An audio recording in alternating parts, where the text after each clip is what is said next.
What's up, you motherfuckers? Hey, Charlemagne the God. Yeah, Your girl K Michelle. And if y'all want the juice, tune into Juice. tune into the Juice 901. Podcast. Make sure you check it out. You heard it. Juice 901. Juice 901, Right. man. Who We got got the Michael juice? Blackston. Who got the juice?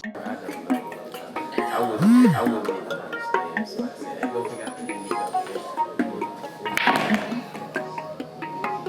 Contagiously influential. Say what it do, what it ain't, what it is. Listening to music, watching cartoons since I was a kid. Say what it do, what it ain't, what it is. Listening to music, watching cartoons since I was a kid. Turn the radio on, that's my jam. Beats banging loud like the door. With the slam, let the music blast out. The sunroof, play my music real loud so they can.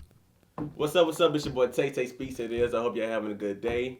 Andy Evan couldn't be in today. And of course, you already know that J Money is in NYC holding it down for Juice 901. So Tay Speaks got to hold it down for Juice 901 in the M. But to my left, we have Miss Juliana Hunter. Yes. And we're going to kick it with a good episode. We're going to be interviewing her. So you need to I'll start being nervous because I feel all the nervous energy just I'm a little nervous. it's in the atmosphere. A little It's okay though, because she said before the camera started, she did what? The news, Yes. did the A what? radio station. Radio station. So Just 901 should be a breeze, right? Right. It's gonna be a breeze. It's gonna be a breeze. She's so nervous. She got the arm like she basically doing like this right now, like. But nah, for real though, like you can just relax. I promise you. It's just laid back. It's not even an interview. It's a conversation. Okay. So I guess my first question would be, who is Miss Juliana Hunter? I am a motivational speaker, and the name that I go by is Motivationally Empowered. I am me. And I started this last year in 2018, probably January this time. I started a women's empowerment Bible study that I started to host, and I actually ended up opening it up to men as well, probably about halfway throughout the year. And I ended up having a total of 40 sessions. And within those 40 sessions, I taught most of them, but I did have a few guest speakers as well. And I've continued on with it this year. We've had 2 so far. So. What made you want to do it though? Like what? Basically, I would say my own struggles and my own life issues that I face is what pushed me in the direction of motivational speaking and trying my best to bring others closer to God. Did you have someone like that in your life? You know, like someone who can motivate you when you got to a certain point? Yeah, I did actually. I would say that my first dance teacher, her name is Jennifer Allen. She started teaching me when I was 3 years old and taught me up till probably like 7th grade ballet, tap, and jazz. And she just always was my inspiration. She always helped me through anything I was going through, and she still does to this day. So I would say that she was a big inspiration in my life. So what do you think are like the key points when it comes to, I guess, motivating somebody? Because of course it takes a lot of patience. And like, what do you think, what makes a good motivator to you? To me, someone who can separate themselves and their issues from everybody else's, kind of take themselves out of the equation and be able to really go in on whatever they're going through and not just focus on the things that you're going through in your own life, but still be able to go back to those things and handle them. Is it ever a time where you, I guess, get tired? Like, you know. For sure. like, every day. Like, bro, I'm telling you the same thing all the time, or aren't you constantly doing the same thing that I told you not to do? Like, that has to be. Yeah, I would say that sometimes that can get a little frustrating, but at the same time, my whole point is to impact. My whole point is to change and help people see something. So I can't give up on them just because they get down on themselves or just because they have to be told more than once. Because I know I've had to be told more than once too. Facts. Go back on stuff that I say I'm gonna do it, and then I don't do it, then I do it. So I mean, we're all human. So I was just about to say that you basically look at them as a human being, because that's one thing a lot of us don't do when it comes to helping our friends out or partner in a relationship, something like that. It's just you don't look at the next person as a human being. Like, yes, they're not going to listen to you the first time, even if they want to. Sometimes you just do things off the strength of. Sometimes you can't even answer why you took the action that you did, because you knew better, but you still did what you wanted to do.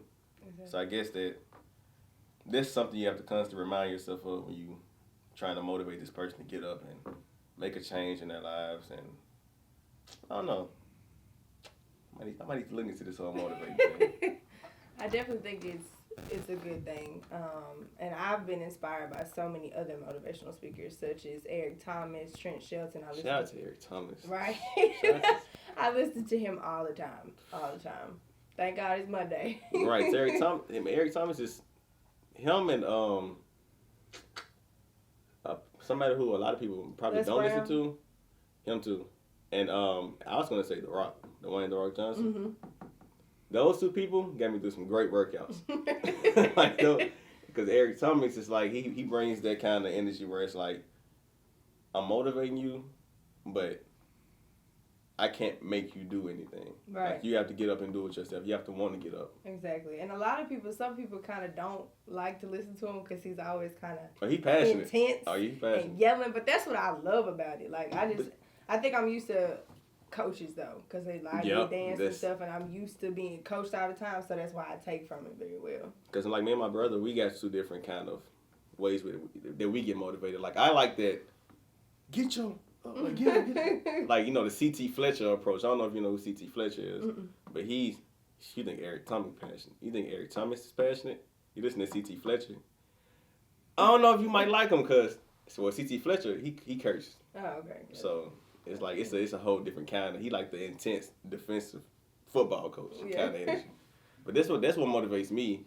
But then you have the Will Smiths of the world. Like, you know, all you gotta do is get up and, you know, set your alarm clock 2 hours earlier. You know. But some people take to that better though. Yeah, and it's like it's no judgment at all. Yeah. It's just like, I don't know, it's different. So what kind of motivator are you? Are you the Eric Thomas of the world? C.T. Fletcher? I still feel like I'm finding my niche, but I feel like I'm like the perfect in between, I would say. Because, like, when I get into it, you can tell. Because I'll raise my voice a little bit, get a little bit excited. I'm not passionate. yelling at you, but it's like my voice might get a little deeper. She's like, or either whatever. you're going to get up now, or... Yeah, and I get to talk. I talk with my hands, as you can see. I talk with my hands the whole time. But, yeah, I get definitely a little bit more into it, you can tell. I can tell that over the phone when she was trying to get in the gate. Like, I mean, I'm not good with this whole gate thing. So, like, what do you want me to do then? You know what? I just meet you over there. But now, it was. I think it's so. Can you see yourself doing this as a career though? Like, you know, just full time. For sure. Are you doing it full time? I'm not doing it full time, and that's pretty much what my goal is at this point, is to figure out how I can do it more full time and get more avenues of speaking. Mm-hmm. I help out my friend Kayla Johnson with her little program that she goes to this middle school called Hanley over here close to the University of Memphis, and she talks to young girls about her little program that she created, which is Ladies in Training. And that's a different avenue for me to be talking to young girls and not just people of our age. Because I feel like I started off with just college kids. That's what I was talking to. But then when I started hosting events and stuff, I also had an older crowd there. But then also helping her allows me to have the platform of younger kids. So for me, I'm just trying to see, what do I really like the most? Who can I relate to the most and really get my point across to the most? At least you, like, you know, it's using these opportunities to discover yourself. So that's always great. Speaking of discovering yourself, speaking of yourself, it's gone. She rapping her set on her shirt. Go on, show the camera your shirt. Motivationally empowered. I also have my little wristbands. A lot of apparel. But it's just fine to represent. I mean, what's wrong with I mean, ain't nothing wrong with it. Trust me. Like, I salute. But do you offer it like to anybody else? Do you sell them to other people? Yes, I don't. I'm not selling these. I give my little bracelets complimentary, but my T-shirts are $15. Where can the people get it? You can get it from me personally right now. I have not actually put it on my little website yet, but you can get them from me.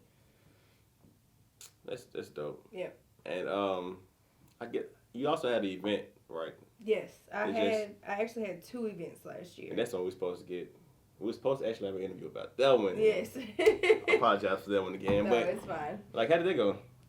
December 30th was amazing. Now, my first event that I had on June 30th, I had probably about 60 people turn out, and I had it at my church, Mount Pisgah in East Tennessee, in the gym area or whatever.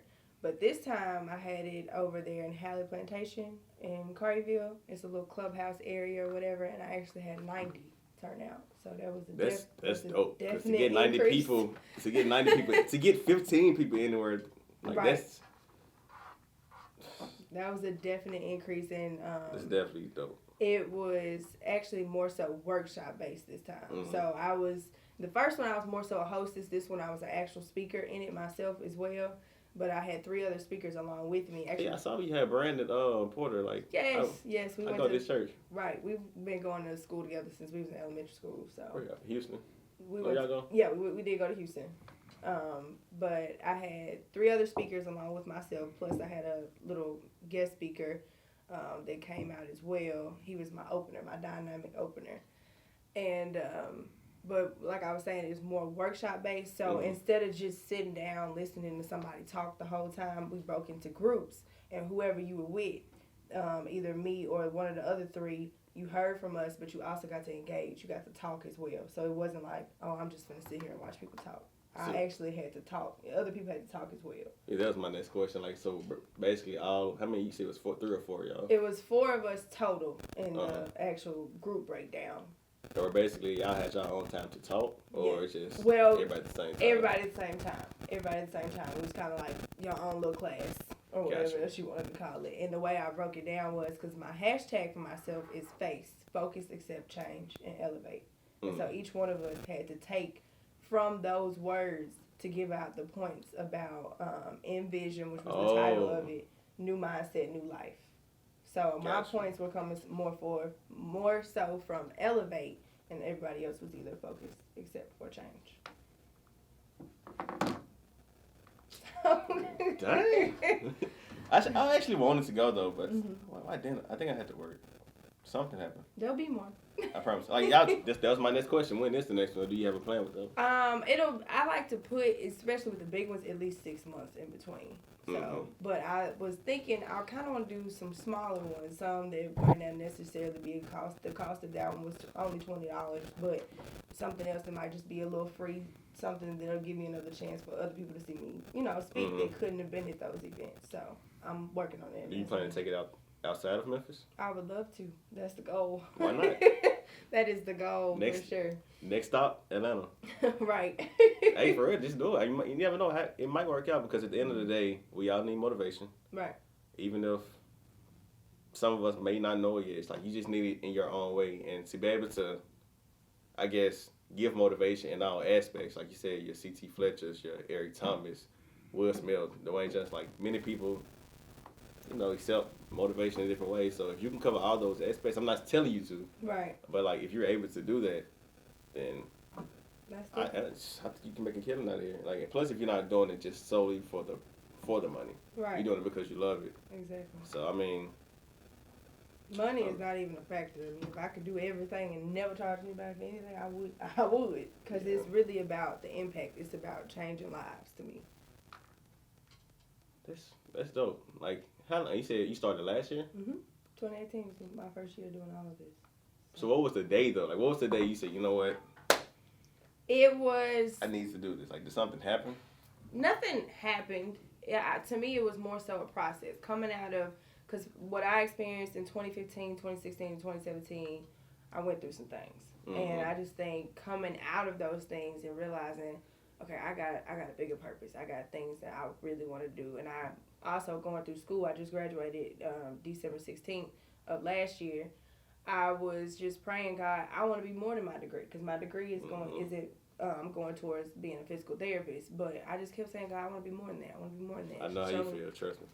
I know. Show me what else is for me, and then that's when He taught me, be what you are, which is a motivator. You've been a motivator, but just make it a bigger platform. You've been motivating since you was a little girl. When I dance on teams, we be in the middle of the routine. I be hollering for everybody. Come on, let's go. It would just be what I did. Same thing when I was in high school, dancing at games and stuff. One of my friends just said this at my graduation celebration. He said, I remember running a touchdown and looking over to the side, and you was running that touchdown with me. That's dope. You was running it with me. I literally slowed down because I saw you. And I was like, wait a minute. What is she doing?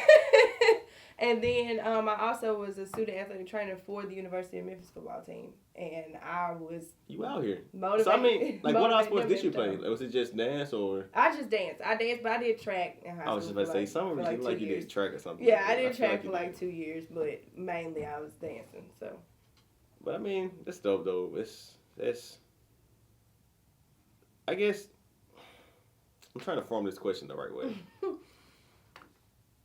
Is there anybody that, you know, inspires you when it comes to any other motivators? Like, I know you said Eric Thomas. Like, isn't any women or just...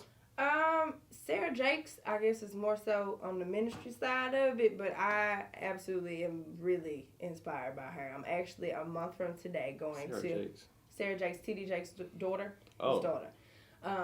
She's coming to Memphis for a women's conference a month from today, and I'm very excited about that. I have been talking about how bad I wanted to go, and I hadn't shared this with my god sister, but she ended up buying me a VIP ticket to it for my graduation gift, so I actually get to meet her. So I'm very. It's dope. Like, how much? Where is it? It's gonna be a Brown Baptist, actually. I haven't heard anything about this. Yeah, I know. It's really not that. It's low key. Like, right, it's really low key. I don't know why. It should let be me find out this invitation only. It should definitely be broadcasted, but yeah, I actually get to physically meet her, so I'm very excited. That's dope. You better take all the pictures, ask all the questions. I'm taking her a shirt and a bracelet. And give her all this for free. You know what? You can have this. Just put it in the car. I promise. But nah, for real, this I'm glad that you're out here doing something because it's not too many people our age, you know, just trying to reach back to the youth or people like our age in general who are trying to help others because everybody, you know, for themselves and all that. So, wish you nothing but the best, though. Thank you. Wish you nothing but the best. Tell them where to follow you at and all that. Okay, y'all can follow me at, it's 4 underscores, y'all. So, 4____ motivate me. And you can find me on Instagram, and you can also follow my other page from that as well. What's the other page? My other page is Only One Jew. That's my personal page that you can follow. See, that's the one they might have an easier time finding. Yeah, it might be easier to find that one, but yes, you can follow me on there. And like I said, thank you for stopping by Juice 901. It was dope, of course. And like I said, anybody, first of all, thank you to all our subscribers who on YouTube keep subscribing to Juice 901. We appreciate everybody who supported us. It's your boy Tay Speaks, holding it down for Indy Every Day and J Money on Juice 901. Who got the juice? Juice 901. We out.